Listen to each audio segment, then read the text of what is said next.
حضرت ابراہیم علیہ السلام نے اپنے چچا کے گھر سے الگ اپنا کوئی انتظام کر لیا اور وہاں سے چلے گئے، مگر اپنے قول کے مطابق اللہ کی بندگی کی دعوت دیتے رہے اور بتوں کی خدائی کا انکار کرتے رہے۔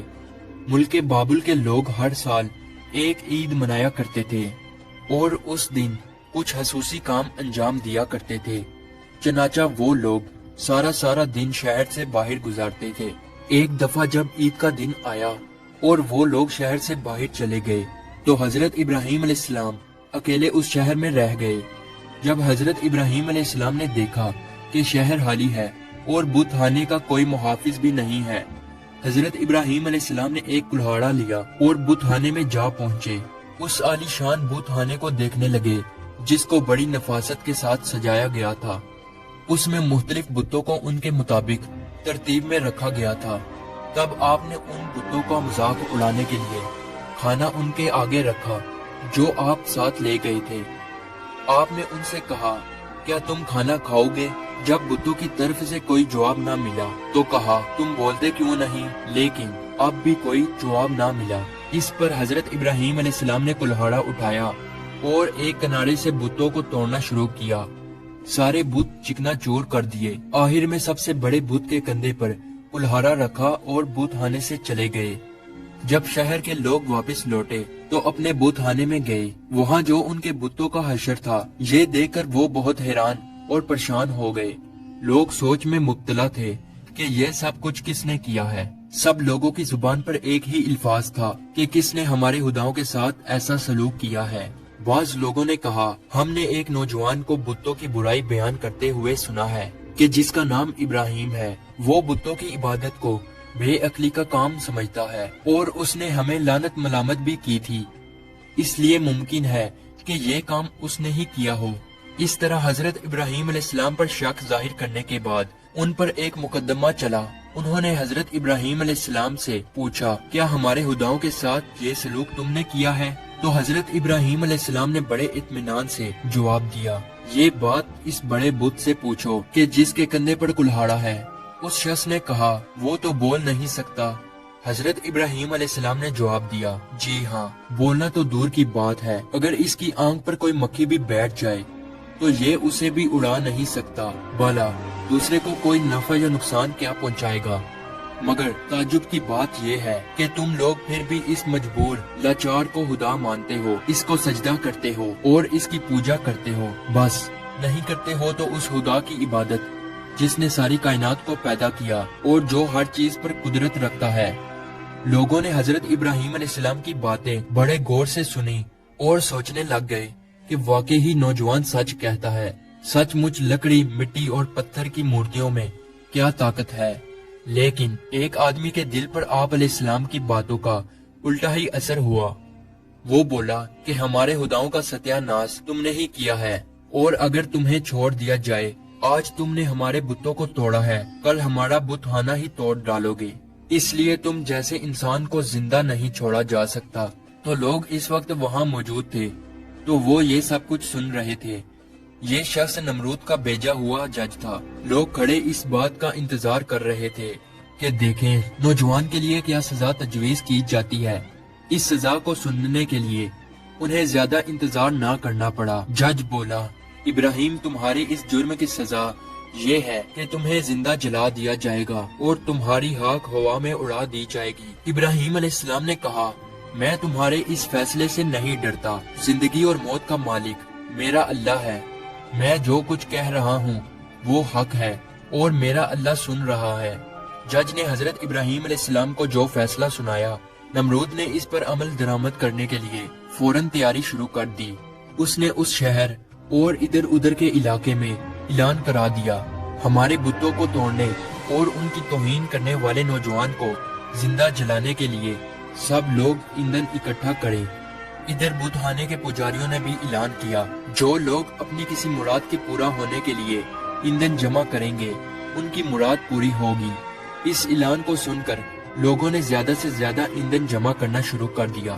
ادھر شہر کے تمام لوگوں نے لکڑیوں کو اکٹھا کرنا شروع کر دیا۔ ادھر ابراہیم علیہ السلام قید کر لیے گئے۔ لوگوں نے ایندھن کے لیے لکڑیوں کو اکٹھا کر کے ایک جگہ اس کا اسٹال لگا دیا۔ اس کے بعد ان لکڑیوں کو آگ لگائی گئی۔ جب شعلے بھڑک اٹھے تو حضرت ابراہیم علیہ السلام کو قید خانے سے نکال کر لایا گیا۔ جب انہیں اس میدان میں لایا گیا جہاں آگ جلائی گئی تھی تو آپ علیہ السلام اس آگ کو دیکھ کر ہنس پڑے۔ حضرت ابراہیم علیہ السلام نے اس اونچے مینار کو بھی دیکھا جو میدان سے کچھ دوری پر تعمیر کیا گیا تھا، جس میں ایک خوبصورت کمرہ تھا جہاں نمرود کے ساتھ اس کے وزیر اور بشیر بیٹھے تھے۔ کہتے ہیں کہ یہ آگ اس قدر شدید تھی کہ اس کے اوپر سے پرندہ گزر نہیں سکتا تھا۔ چنانچہ جب حضرت ابراہیم علیہ السلام کو لایا گیا تو ان لوگوں کو یہ معاملہ پیش آیا کہ اب ابراہیم کو آگ میں کیسے پھینکا جائے۔ اس دوران شیطان نے ان لوگوں کے دماغ میں منجنی کا تصور ڈالا۔ حضرت امام جعفری صادق علیہ السلام سے منقول ہے کہ منجنی دنیا میں سب سے پہلے حضرت ابراہیم علیہ السلام کے لیے کوفہ میں کسار نامی ایک نہر کے کنارے بنائی گئی اور وہ قریہ کنتانہ میں بنائی گئی۔ اس منجنی کو شیطان نے بنایا تھا۔ چنانچہ حضرت ابراہیم علیہ السلام کو منجنی کے ذریعے آگ میں پھینک دیا۔ اس وقت آسمان و زمین سے فریاد بلند ہوئی اور کائنات کی ہر ایک شے نے ابراہیم علیہ السلام کی امداد کی خواہش کی۔ زمین نے کہا، پروردگار، مجھ پر سوائے ابراہیم علیہ السلام کے تیری عبادت کرنے والا کوئی اور نہیں ہے، کیا تو راضی ہے کہ لوگ اسے جلا دیں؟ فرشتوں نے کہا، تیرے خلیل ابراہیم علیہ السلام کو لوگ جلاتے ہیں۔ حق تعالیٰ نے فرمایا، اگر مجھ سے وہ مدد طلب کرے گا تو میں یقیناً قبول کروں گا۔